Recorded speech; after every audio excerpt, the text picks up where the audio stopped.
열왕기하 14장.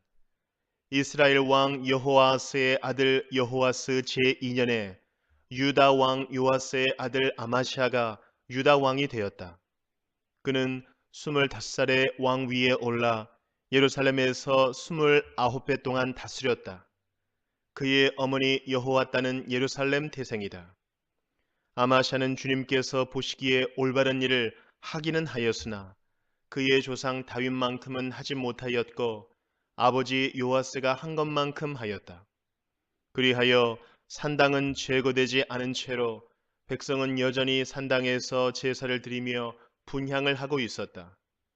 왕권을 확고하게 장악한 다음에 아마샤는 부왕을 살해한 신하들을 처형하였다. 그러나 그는 처형한 신하의 자녀는 죽이지 않았다. 그것은 모세의 율법서에 기록된 말씀을 따른 것이다. 거기에는 아버지가 자녀 대신에 처형되어서도 안 되고 또 자녀가 아버지 대신에 처형되어서도 안 된다. 오직 각 사람은 자신이 지은 죄에 따라 처형되어야 한다 하고 말씀하신 주님의 명령이 있다. 아마샤는 소금 계곡에서 에돔 사람 10,000명을 쳐 죽이고 또 셀라를 쳐서 점령한 다음에 그 이름을 욕들이라고 하였는데 오늘까지 그렇게 불리고 있다. 그때의 아마샤가 예후의 손자요 여호아스의 아들인 이스라엘의 여호아스 왕에게 전령을 보내어 서로 직접 만나 힘을 겨루어 보자고 제안하였다. 이스라엘의 여호아스 왕은 유다의 아마샤 왕에게 사람을 보내어 이렇게 회답하였다. 레바논의 가시나무가 레바논의 백향목에게 전가를 보내어 백향목의 딸을 며느리로 달라고 청혼하는 것을 보고 레바논의 들짐승이 지나가다 그 가시나무를 짓밟은 일이 있다. 내가 에돔을 쳐서 이기더니 너무 오만해진 것 같다. 차라리 왕궁에나 머물면서 내가 누리는 영화를 만족하게 여겨라. 어찌하여 너는 너 자신과 유다를 함께 멸망시킬 화근을 스스로 불러들이느냐. 그러나 아마샤가 끝내 듣지 않자 이스라엘의 여호아스 왕이 올라와서 유다 왕 아마샤를 맞아 유다의 영토인 베세메스에서 대치하였다.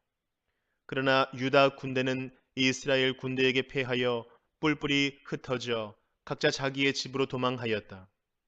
이스라엘의 여호아스 왕은 베세메스에서 아하시아의 손자요 요아스의 아들인 유다의 아마시아 왕을 사로잡아서 예루살렘으로 들어왔다. 그는 예루살렘 성벽을 에브라임 문에서부터 성 모퉁이 문에 이르기까지 400자를 허물어 버렸다. 그는 또 주님의 성전과 왕궁의 보물 창고에 있는 금과 은과 모든 그릇을 약탈하고 사람까지 볼모로 잡아서 사마리아로 돌아갔다. 여호와스의 나머지 행적과 그가 누린 권세와 그가 유다의 아마시아 왕과 싸운 일에 관한 것은 이스라엘 왕 역대 지략에 기록되어 있다. 여호아스가 죽으니 사마리아에 있는 이스라엘 왕들의 묘실에 안장하였고 그의 아들 여로보암이 그의 뒤를 이어 왕이 되었다. 유다의 요아스 왕의 아들 아마샤는 이스라엘의 여호아스 왕의 아들 여호아스가 죽은 뒤에도 15해를 더 살았다. 아마샤의 나머지 행적은 유다 왕 역대 지략에 기록되어 있다. 예루살렘에서 반란이 일어나자 아마샤는 라기스로 도망하였다. 그러나 반란을 일으킨 사람들은 라기스에까지 사람을 보내어 거기에서 그를 죽였고 그의 죽음을 말에 싣고 와서 예루살렘 안의 다윗성에 그의 조상과 함께 장사 지냈다. 유다의 온 백성은 아사랴를 왕으로 삼아 그의 아버지 아마샤의 뒤를 잇게 하였다. 그가 왕이 되었을 때에 그의 나이는 16이었다. 아마샤 왕이 죽은 뒤에 아사랴는 엘랏을 재건하여 유다에 귀속시켰다. 유다의 요아스 왕의 아들 아마샤 제15년에 이스라엘의 여호아스 왕의 아들 여로보암이 왕이 되어 사마리아에서 41해 동안 다스렸다. 그는 주님께서 보시기에 악을 행하고 이스라엘로 죄를 짓게 한 느바세의 아들 여로보암의 죄에서 떠나지 아니하고 그것을 그대로 본받았다. 그러나 그는 이스라엘의 국경을 하맛 어귀로부터 아라바 바다까지 회복하였다. 이것은 주 이스라엘의 하나님께서 그의 종인 가드헤벨 사람 아미떼의 아들 요나 예언자에게 말씀하신 그대로였다. 주님께서는 이스라엘의 고난이 너무 심하여 매인 사람이나 자유로운 사람이나 할 것 없이 한 사람도 남아있지 않아 이스라엘을 돕는 사람이라고는 아무도 없는 것을 보셨다. 주님께서는 이스라엘의 이름을 하늘 아래에서 지워 없애겠다고 말씀하시지 않았기 때문에 여호와스의 아들 여로보암을 시켜서 그들을 구원하신 것이다. 여로보암의 나머지 행적과 그가 한 모든 일과 그가 전쟁에서 보인 능력과 유다에 속하였던 다마스쿠스와 하맛을 이스라엘에게 되돌려 준 일들은 이스라엘 왕 역대 지략에 기록되어 있다. 여로보암이 그의 조상인 이스라엘의 왕들과 함께 누워 잠드니 그의 아들 스가랴가 그의 뒤를 이어 왕이 되었다. 디모데후서 4장.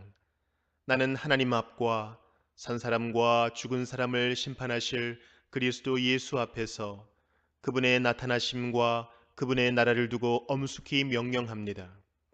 그대는 말씀을 선포하십시오. 기회가 좋든지 나쁘든지 꾸준하게 힘쓰십시오. 끝까지 참고 가르치면서 책망하고 경계하고 권면하십시오. 때가 이르면 사람들이 건전한 교훈을 받으려 하지 않고 귀를 즐겁게 하는 말을 들으려고 자기네 욕심에 맞추어 스승을 모아들일 것입니다. 그들은 진리를 듣지 않고 꾸민 이야기에 귀를 기울일 것입니다. 그러나 그대는 모든 일에 정신을 차려서 고난을 참으며 전도자의 일을 하며 그대의 직무를 완수하십시오.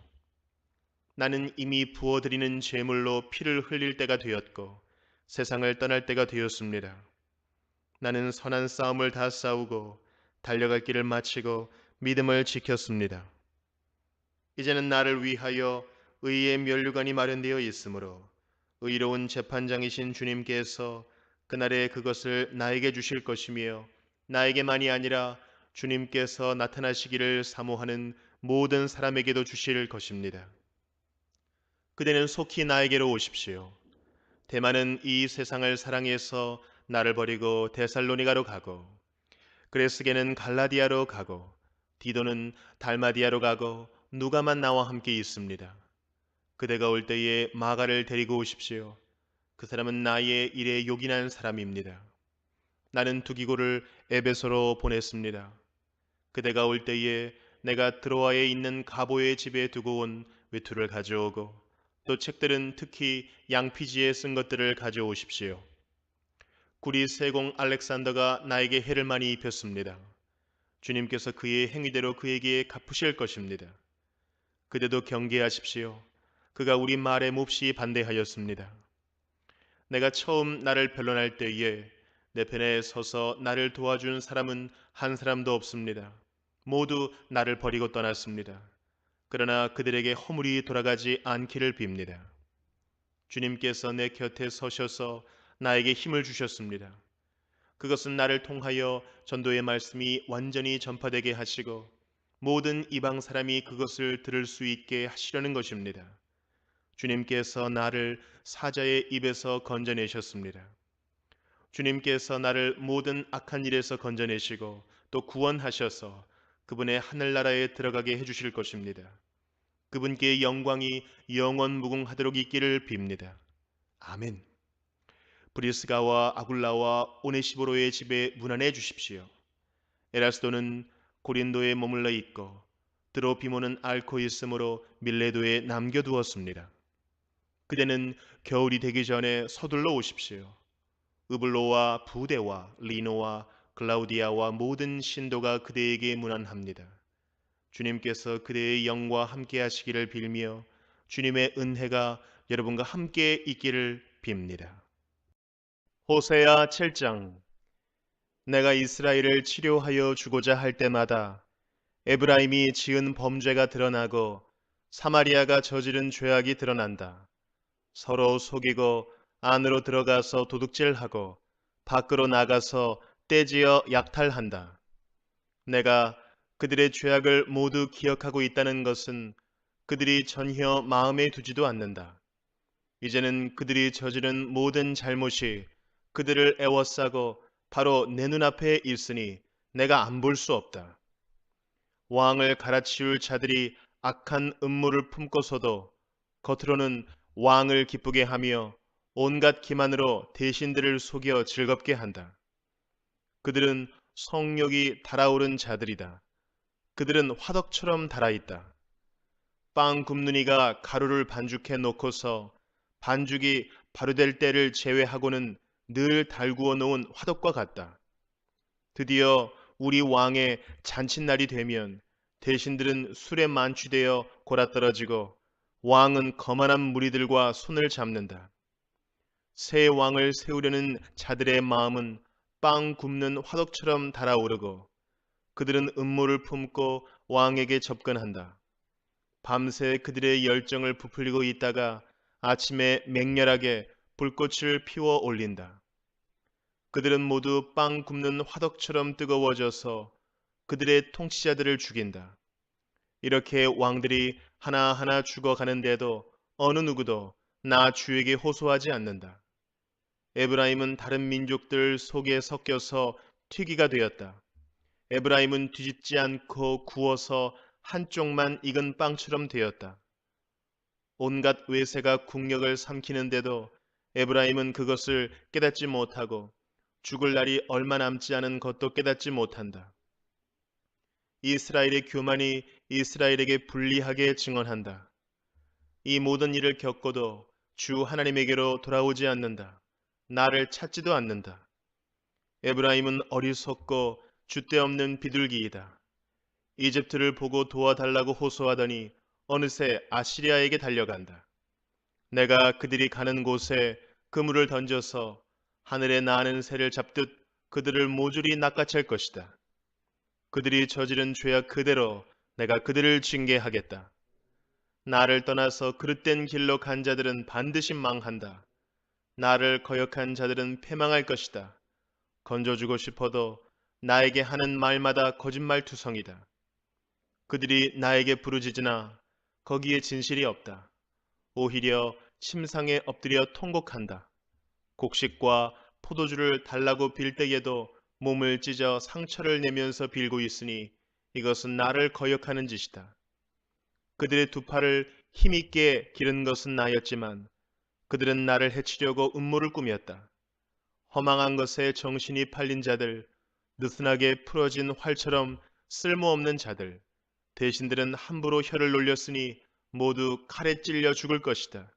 이것이 이집트 땅에서 조롱거리가 될 것이다. 시편 120편. 내가 고난을 받을 때에 주님께 부르짖었더니 주님께서 나에게 응답하여 주셨다. 주님, 사기꾼들과 기만자들에게서 내 생명을 구하여 주십시오. 너희 사기꾼들아, 하나님이 너희에게 어떻게 하시겠느냐? 주님이 너희를 어떻게 벌하시겠느냐? 용사의 날카로운 화살과 쌀이나무 숯불로 벌하실 것이다. 괴롭구나. 너희와 함께 사는 것이 메색 사람의 손에서 나그네로 사는 것이나 다름없구나. 게달 사람의 천막에서 더부살이 하는 것이나 다름없구나. 내가 지금까지 너무나도 오랫동안 평화를 싫어하는 사람들과 더불어 살아왔구나. 나는 평화를 사랑하는 사람이다. 그러나 내가 평화를 말할 때에 그들은 전쟁을 생각한다. 시편 121편. 내가 눈을 들어 산을 본다. 내 도움이 어디에서 오는가? 내 도움은 하늘과 땅을 만드신 주님에게서 온다. 주님께서는 내가 헛발을 디디지 않게 지켜주신다. 너를 지키시느라 졸지도 않으신다. 이스라엘을 지키시는 분은 졸지도 않으시고 주무시지도 않으신다. 주님은 너를 지키시는 분, 주님은 내 오른쪽에 서서 너를 보호하는 그늘이 되어 주시니 낮의 햇빛도 너를 해치지 못하며 밤의 달빛도 너를 해치지 못할 것이다. 주님께서 너를 모든 재난에서 지켜주시며 내 생명을 지켜주실 것이다. 주님께서는 내가 나갈 때나 들어올 때나 이제부터 영원까지 지켜주실 것이다. 시편 122편. 사람들이 나를 보고 주님의 집으로 올라가자 할 때에 나는 기뻤다. 예루살렘아, 우리의 발이 내 성문 안에 들어서 있다. 예루살렘아, 너는 모든 것이 치밀하게 갖추어진 성읍처럼 잘도 세워졌구나. 모든 지파들, 주님의 지파들이 주님의 이름을 찬양하려고 이스라엘의 전례에 따라 그리로 올라가는구나. 거기에 다스리는 보좌가 놓여 있으니 다윗 가문의 보좌로구나. 예루살렘의 평화가 깃들도록 기도하여라. 예루살렘아, 너를 사랑하는 사람들에게 평화가 있기를. 내 성벽 안에 평화가 깃들기를. 내 궁궐 안에 평화가 깃들기를 빈다 하여라. 내 친척과 이웃에게도 평화가 너에게 깃들기를 빈다 하고 축복하겠다. 주 우리 하나님의 집에 복이 깃들기를 빈다.